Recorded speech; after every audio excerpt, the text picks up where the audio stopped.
if there is one place where a contagion can actually spread, it could also be the schoolhouse. Why? Because regardless of zip code, they all come together and then they return back to the community. That is why this set of information, these protocols, these practices, and these preventive measures are so important. Last but not least, my chief academic officer recently conveyed to me that based on conversation with students, particularly high school students, more so than an approaching hurricane, which causes stress, kids are concerned about the coronavirus. They are discussing it in their schools. They're asking a lot of questions. They are worried. To a certain extent because of the hype, to a certain extent because of the unknown, to a certain extent because, quite frankly, they're kids. So we are deploying resources, counseling support, crisis support, to schools where there is a heightened level of anxiety, but also providing information to parents and educators on how to speak about these issues to the students in an age-appropriate, sensitive way that is in agreement with who these kids are and their level of understanding of the world around them. The last point, and this is an important one, it just happened. We are a system that believes in global education. We are a system that believes in world education. And sometimes we provide that through field trips, out-of-country field trips. Unfortunately, we've had to cancel 2 out-of-country field trips over the past 24 hours. One was to Italy. And I'm sure you know that out of all European countries, Italy is the nation that has the highest number of confirmed coronavirus cases, victims. We did not feel that it was prudent to transport students and their chaperones to Italy at this point. And we have imposed a moratorium until this situation stabilizes on all out-of-country travel because of the explosive nature with which this virus is spreading on the global stage.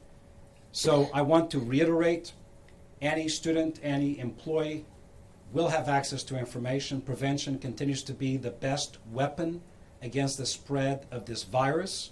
We do not have a single case in Miami at this point, but we are ready. We have protocols in place to prepare a response, but most importantly, to educate the community on how to prevent the spread or the contagion effect of this somewhat mysterious virus.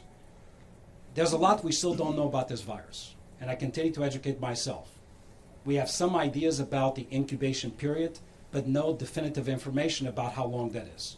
We believe we understand how it is passed on from person to person, but we don't have conclusive information on all the methodology or the process by which that happens. So considering the elements that we don't know, the most important and powerful tool we have is education on prevention and education on the symptoms that can be identified and then the steps to be taken by any one individual. I'll end by saying this: whether it is the common cold, the flu, or coronavirus, if there are sick children or employees, the best place for them to be is not in school, is not at work, is at home in consultation with their primary care physician. That's the best way to prevent the spread of this virus. And then common sense practices.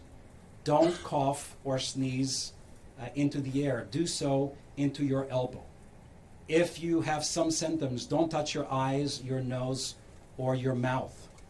And do not hide your symptoms. Information is the most powerful tool of avoiding the spread of the coronavirus. Any questions? Is there a doctor here? Is there a what? A doctor here? A doctor here? Yeah.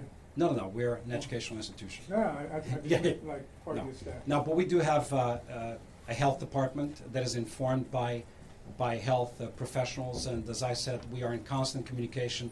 All of our practices are based on directives or best practices from the CDC, in addition to elements that we have put into place here at Miami-Dade County Public Schools. Can you run through a hypothetical? Say there is someone who's believed to have coronavirus, a student, what would happen? So hypothetically, and again, this would be done in coordination. We do not take steps unilaterally, in direct coordination with the health department.